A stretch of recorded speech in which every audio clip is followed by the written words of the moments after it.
build the relationships one person at a time, one organization at a time, one member at a time. And we have to customize it every single time. We have to customize it based on that individual's perspective. And you have to also remember that individual perspective may change over time. So what was 100% true today, next year may be completely obsolete. We've seen what's happening with AI and technology right now, and things are changing so fast, and the priorities will change. And so we have to be flexible. And I always love to say, if you're not flexible, you're going to end up like Radio Shack. I don't know if anybody, I'm Yeah. dating myself there a What's little that? bit, but No, what I'm is just Radio kidding. Shack? This is the Chamber Chat Podcast, the show dedicated to chamber professionals to spark ideas and to get actionable tips and strategies to better serve your members and community.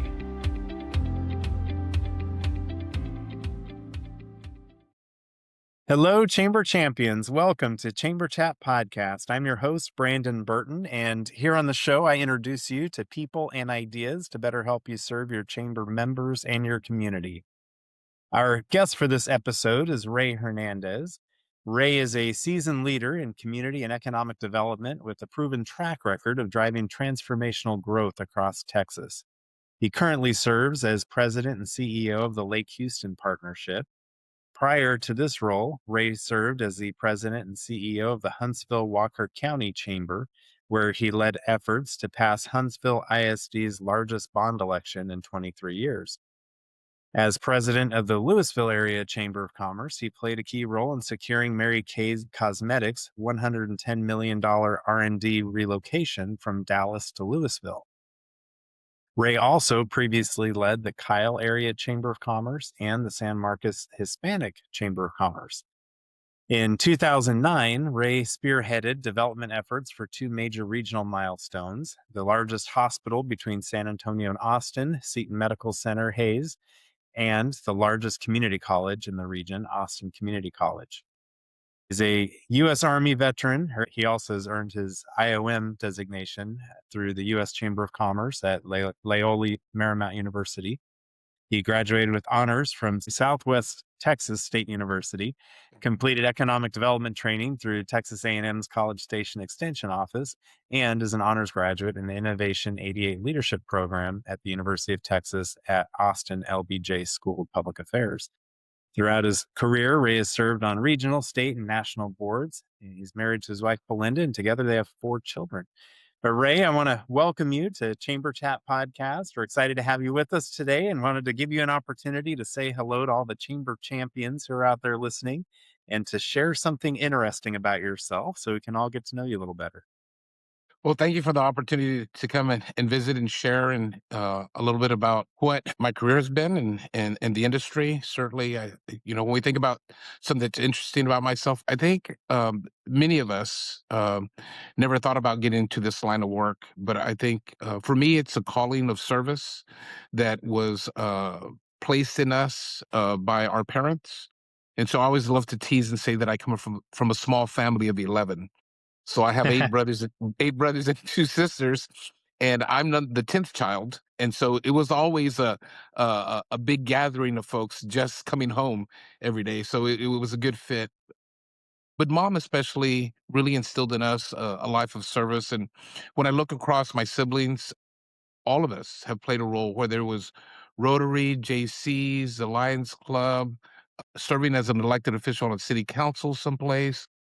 There's always been a life of service for all of us, and my career has been that I believe that I don't have a job. It's been a calling to serve whatever community or organization that I've been engaged in. And so when I think about something interesting, that's the thing that I think to is without me knowing that was instilled in me, and then it's something that I took on and continue to grow as my 27-year career has transpired. And I've been very blessed to be surrounded by some incredible talent, some folks that care deeply about community and others, and been lifted up by other servant leaders throughout my career.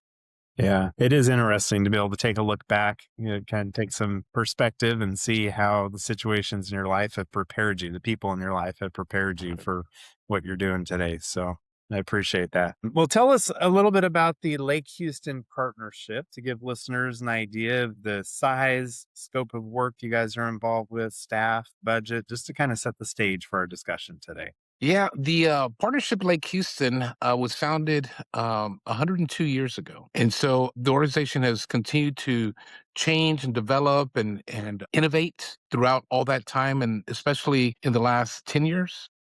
And so it was led by some folks that are well known in the industry. Charlie Drummel is probably one of the most well known chamber executives, and he was here about 10 years ago.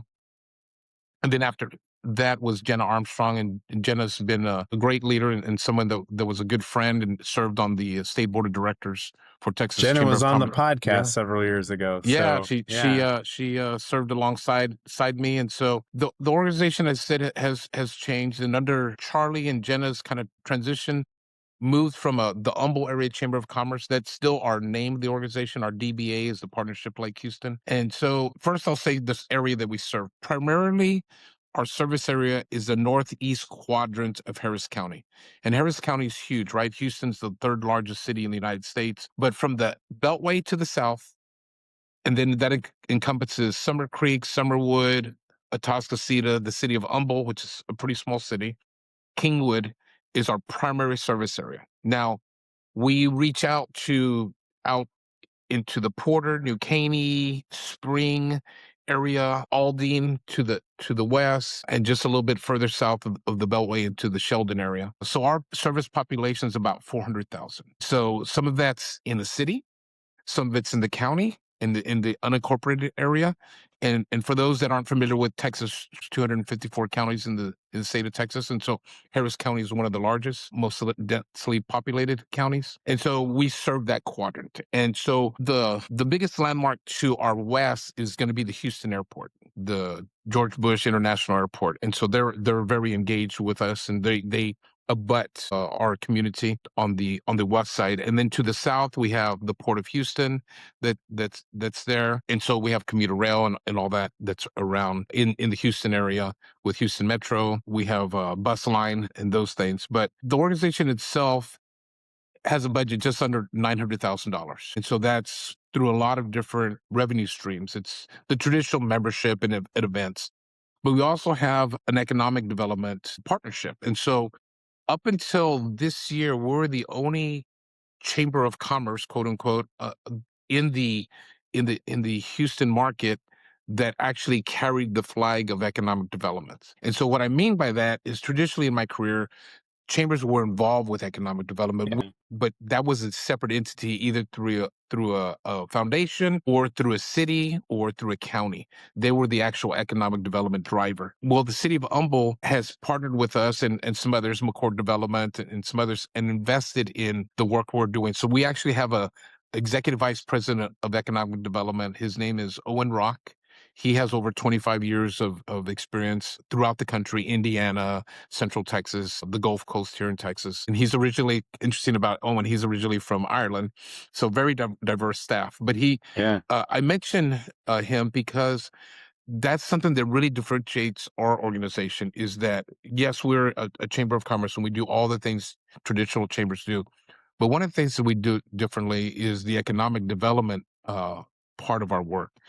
And so that entails doing business recruitment, retention programs tied into Main Street revitalization programs, working with some of the partners, like I mentioned already, the Port of Houston, United Airlines, Houston Airports, the governor's office here in the state of Texas, the Greater Houston Partnership. They're one of our biggest advocates for the area. Big organization. I believe they have over 45 staff, and they're deeply involved with economic development. So we work closely with them on actually answering requests for proposals when businesses are looking to relocate or to grow here in the area. And so Owen spends a majority of his time working on that. But that's kind of different.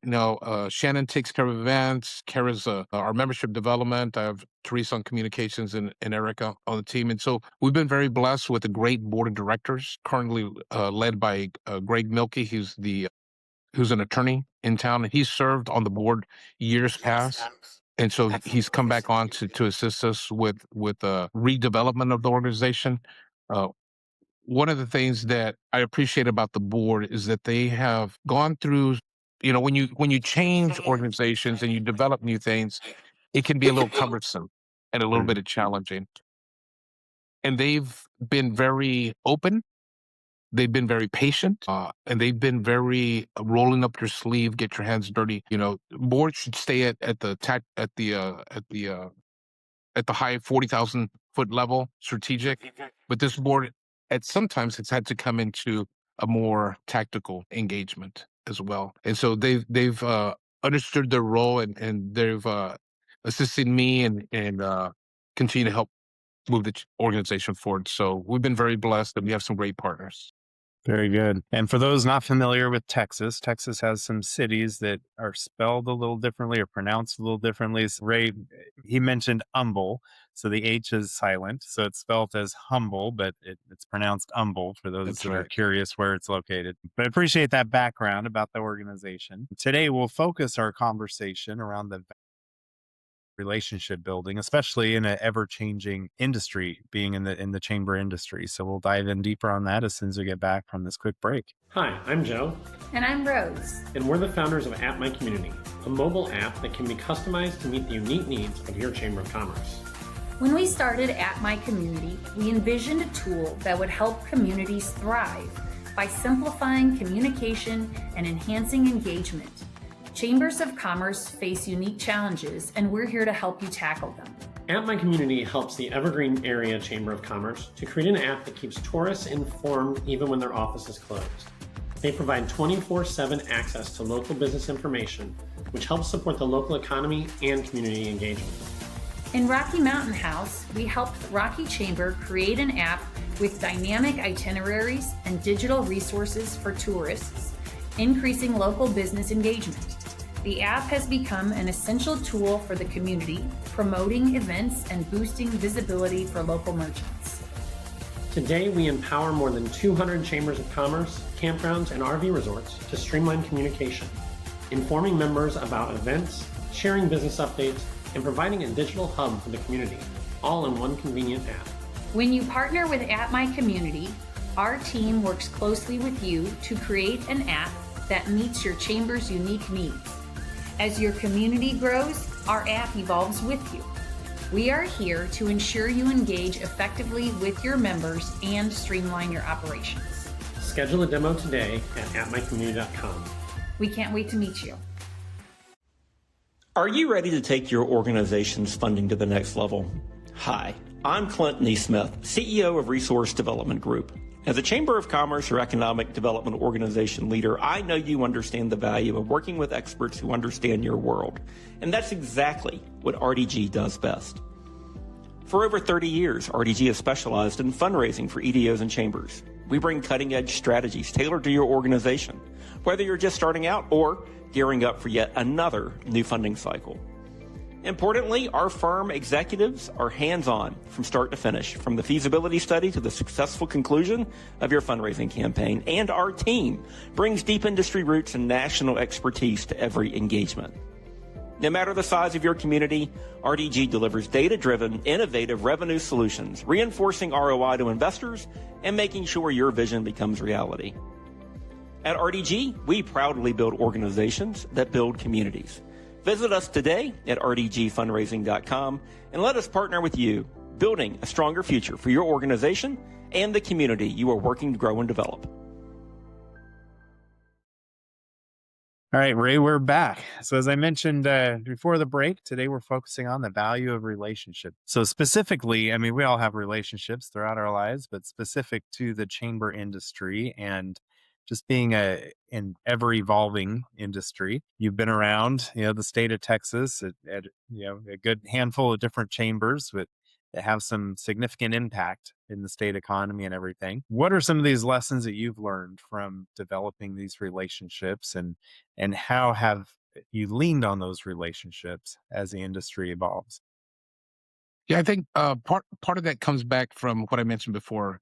Growing up in that household with the small family of 11, right? They're very diverse relationships even within the family. So I have the firstborn is a retired attorney. She was an assistant attorney general for the state of Texas. I have a brother that works on campus on a landscaping crew. Very diverse education levels and employment levels, family structure levels within my own family. And so you take that and you pull it out into the business world, right? And so chambers of commerce, I often hear people say, well, how many members do you have? And so to me, I get it. We're a membership based trade organization. I get that piece. But to me, what's more important is how many of the members that we have are engaged either physically, online, or through some interaction. And that's the piece I think that brings back that relevance of relationship.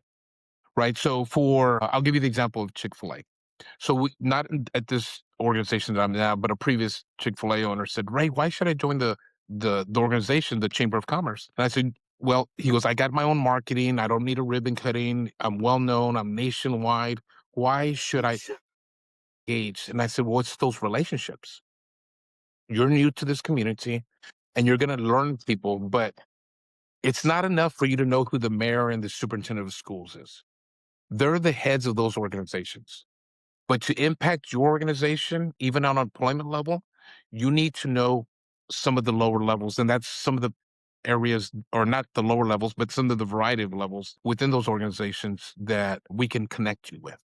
And so I'll give the example. He was looking to stand up hire students, right? High school students at the Chick-fil-A. So through our connection with him and connecting them with the director for the culinary arts program within the school district, he was able, over the course of 2 years, create a culinary arts program within the school that then fed him prospective employees in his shop.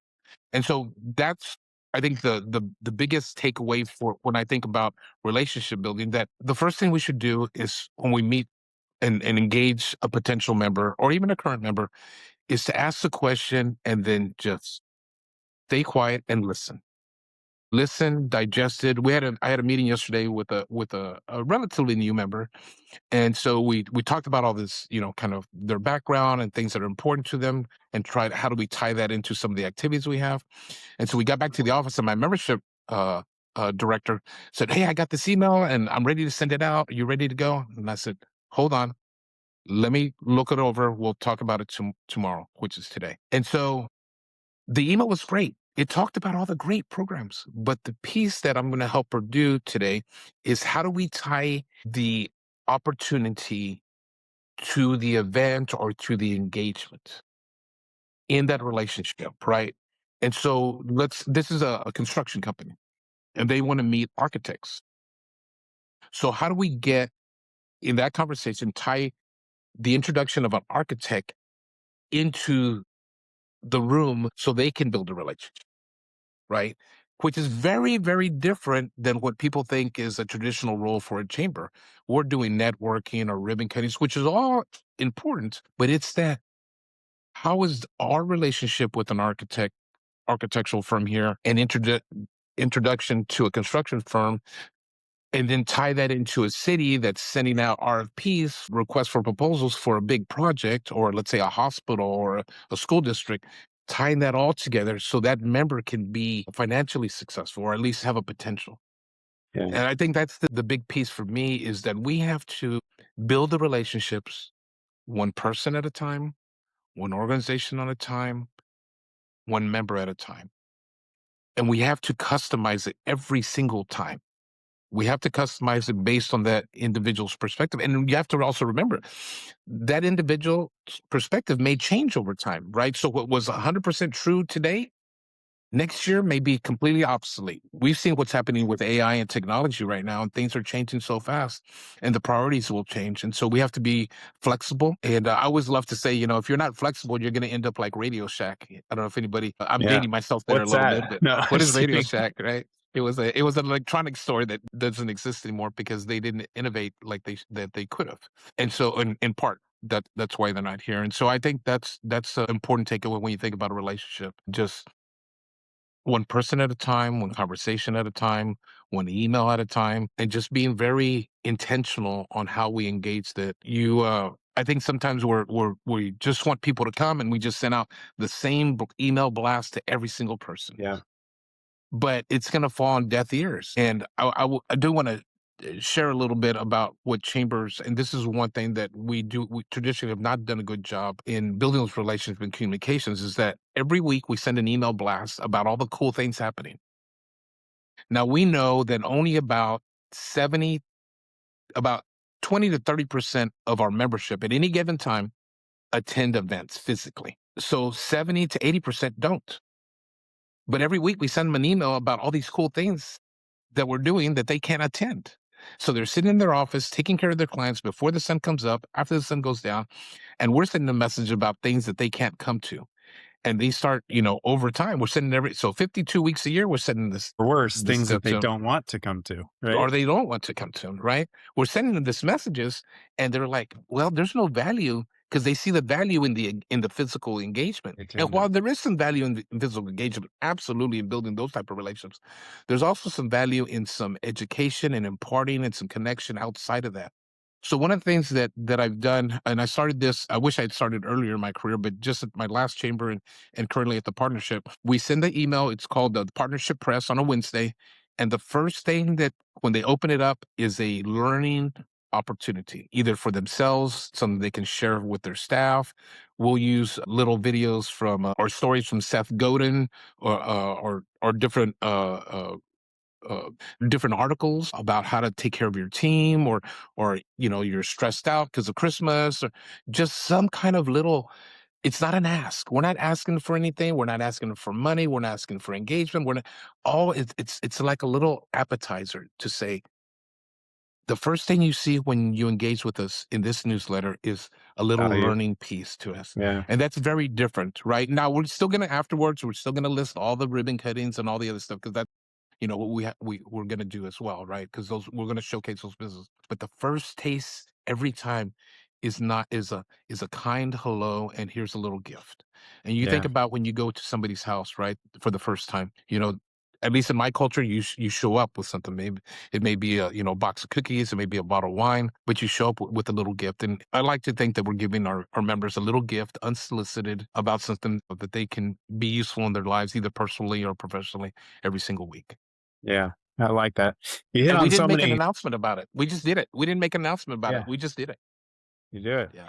So leads with value, and you hit on so many good nuggets. I've mentioned before on the podcast, there's a book that I read some time ago called You're Invited, and it's all about curating events where you're, like you talked about, being more intentional about, who's being invited and connecting people intentionally and things of that nature. And so often as chambers, there's a networking event, and like you said, you send out the email, everybody's invited, you want everybody to come, and you get 20% maybe if you're lucky, right?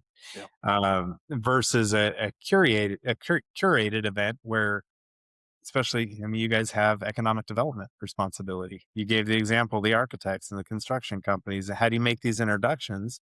Well, maybe it's under the arm of economic development, where you do a curated networking where you have construction companies and architects and maybe some banks, because you need access to Sure. lending. And Financial. so these are people that need to connect and need to know each other. And I can guarantee you get them all in a room and connections are going to be made that help generate revenue throughout the community. Yeah. So being intentional about it, there's so much value to that. But even your Chick-fil-A example, great example. And I suppose that people asking you that question, Ray, why should I join your organization? The answer might be slightly different depending on who it is. To your point, you got to listen and see what their needs are, right?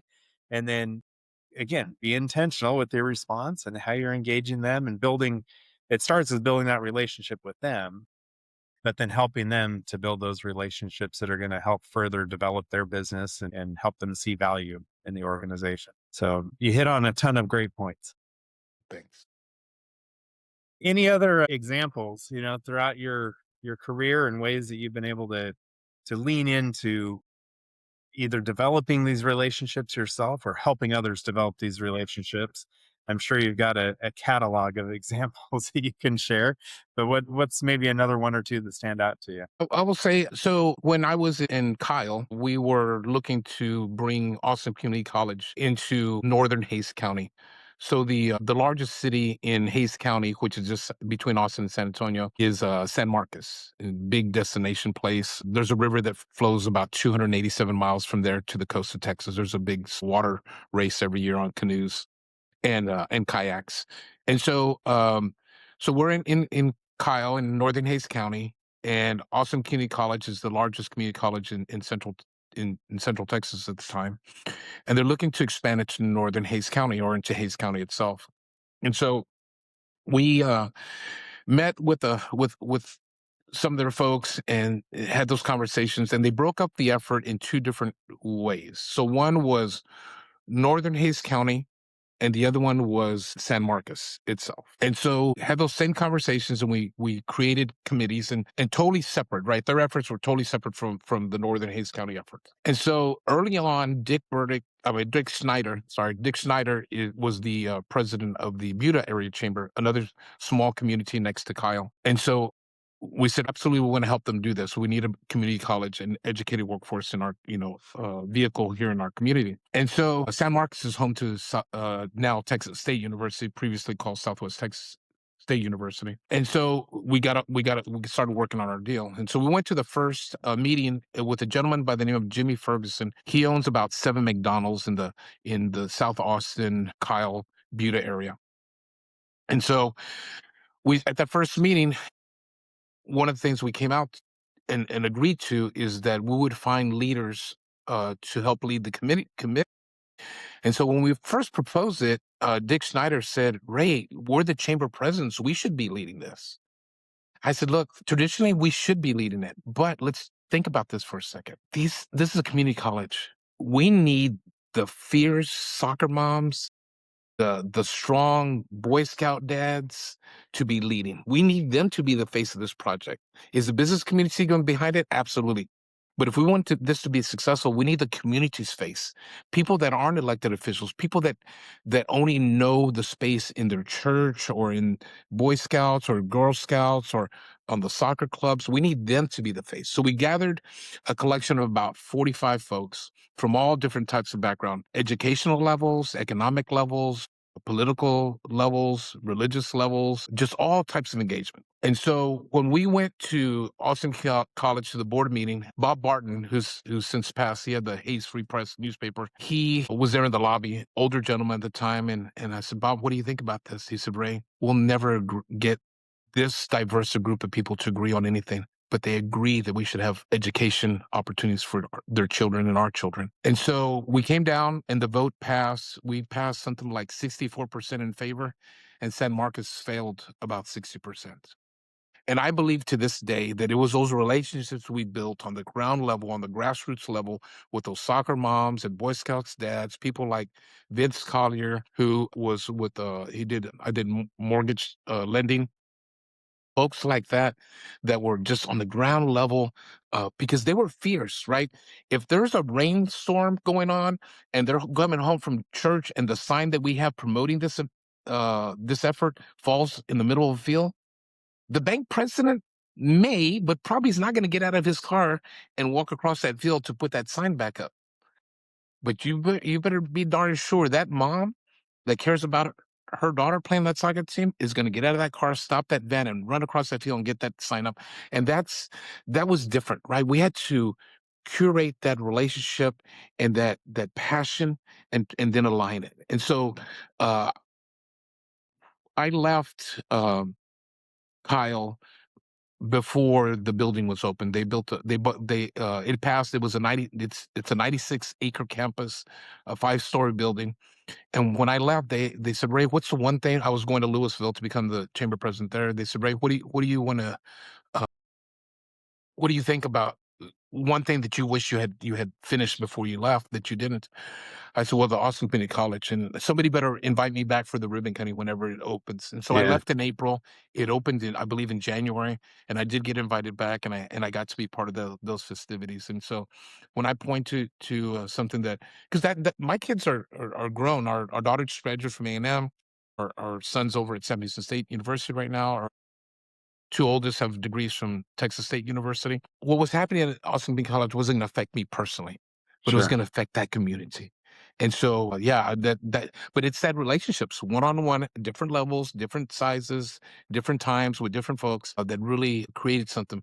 And that chamber is thriving. And I think in part, if you go to Kyle today, it looks completely different. They have built out. There's hotels there. There's just it's huge amount of retail has come in there, housing developments, manufacturing has come to that community, and all because I think in part because two chamber executives were willing to put their egos aside, step back, and support the leadership of others. And I think that's very different. Something that I'm very, very happy about and I pleased. love it. Pleased That's about that. a great example, great Yeah. case study. So, Ray, I like asking everybody I have on the show, for those listening who want to take their chamber up to the next level, what kind of tip or action item might you share with them as they work towards that goal? I think the one thing that I wish I had thought about this so much earlier in my career, but making time to invest in yourself. If you want to be a leader, then you need to have the tools to be able to lead others. And the way you do that is to take those seminars, go to ACCE, go to the US Chambers training, go to Texas Chamber of Commerce executives if you're here in Texas training. Go to as much training as you can, right? You still got to take care of the business. I get that piece. Pick up an easy read of a book. Try to find a lesson. Pete Havel is a good friend of mine. He wrote a book called The Arsonist in the Office.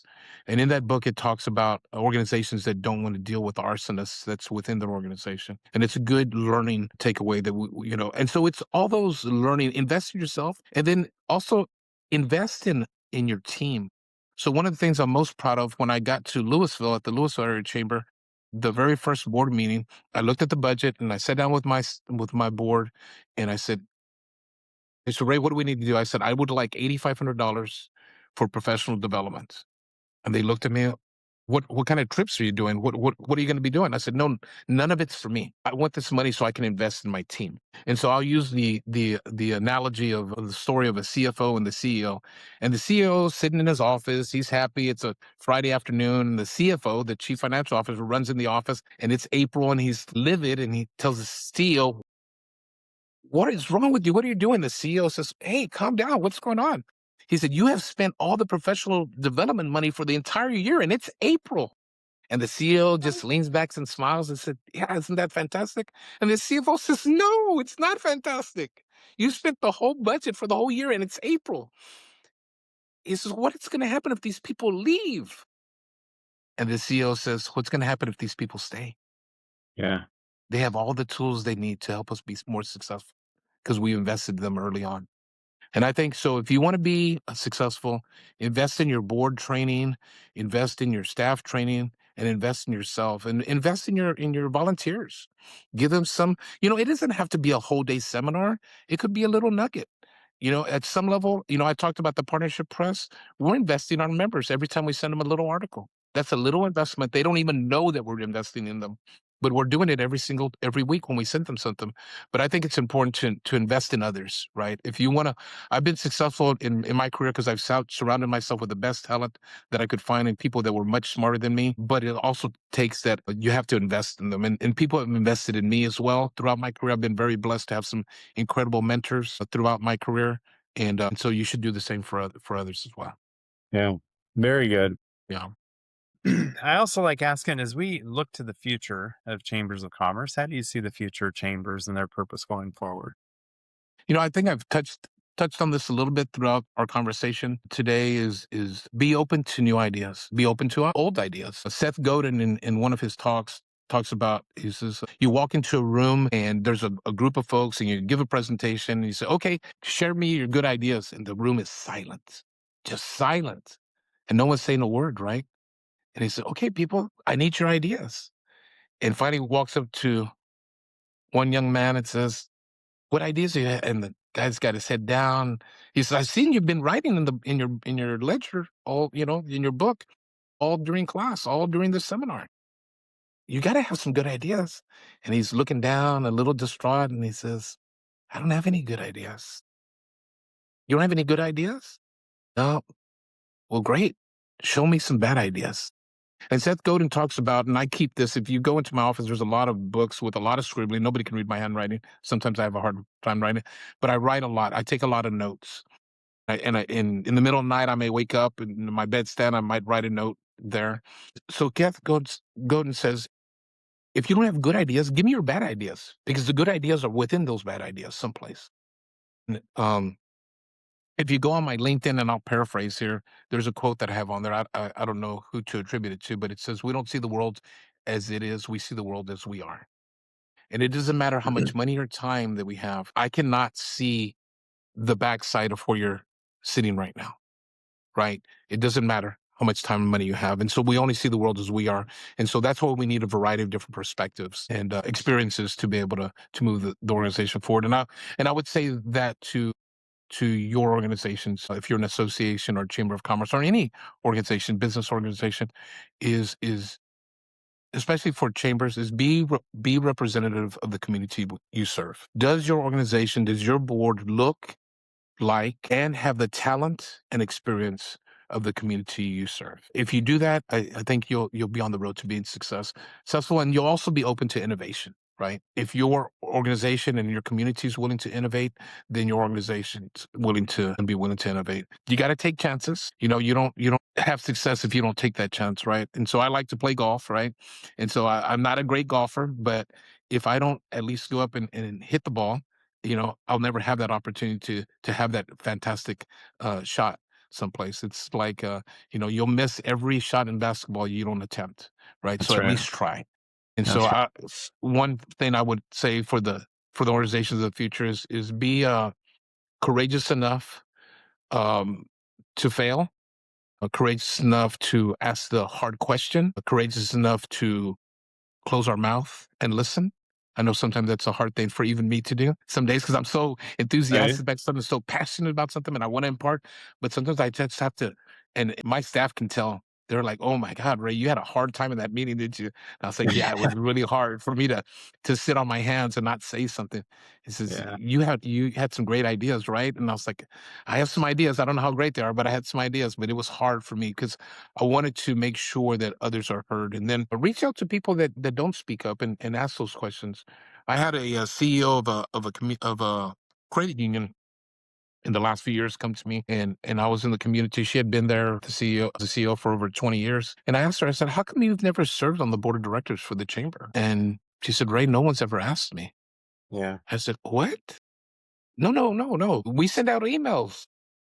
We do flyers. We're in meetings and we ask for nominations all the time, every year. What do you mean?" She said, "Ray, no one sat down and asked me, Yeah. physically asked me." And so it goes back to the start of our conversation, right? The relevance of conversations and connections, right? Yeah. Is sometimes, you would think, why does a CEO of a big credit union need somebody to sit down with them one on one? But she needed that, You're still right? She personal. needed that little personal touch. And sometimes you don't. Sometimes you don't need that personal touch. Sometimes just that email is going to suffice. But for some people, you have to find that nugget, that trigger, that piece that's going to turn that key to open that door. Yeah. Yeah. Yeah. Absolutely. Well, Ray, this has been a great conversation. I love that you brought up Seth Godin. But I wanted to give you an opportunity to share any contact information for listeners who may want to reach out and connect with you and just learn more about your perspectives and things you've shared. Where would you point? So I will do that. I just wanted to thank a couple of people. Frank Kinney in our industry has been fantastic. Kyle Sexton has been one of my mentors throughout my career, but there's been a whole bunch that have really lifted me up. But in order to reach out to me, I think it's easy. Just send an email to Ray, RAY, at lakehouston.org is probably the easiest way to get hold of me. Just send me an email and I'll be happy to answer as we can, or direct you to someone that can offer you some guidance. But my parting word is just, take care of yourselves, make some time for yourself, both personally and professionally, and wish everyone continued success.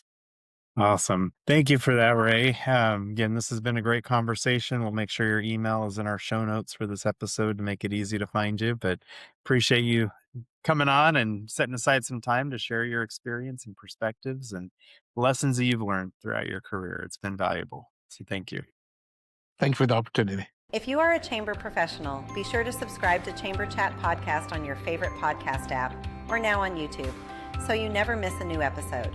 New episodes are released each week and delivered right to you. If you're finding value in the podcast, please take a moment to leave a rating and review on Apple Podcasts, Spotify, or wherever you listen. It really helps others discover the show. And most importantly, share Chamber Chat Podcast with your colleagues in the industry so we can continue to grow and strengthen the chamber community together.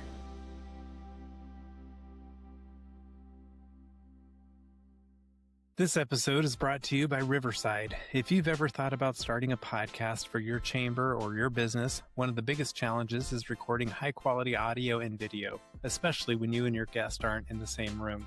Riverside is the platform I use to record every episode of the show. It gives you studio-quality audio and video right from your browser, automatically backs up your files, and even creates clips you can use on social media. It's designed to make podcasting simple and professional without the headaches. If you're ready to launch your podcast or upgrade your recordings, head over to chamberchatpodcast.com/riverside to get started today. Again, that's chamberchatpodcast.com/riverside, the same tool I trust to bring you these conversations every week.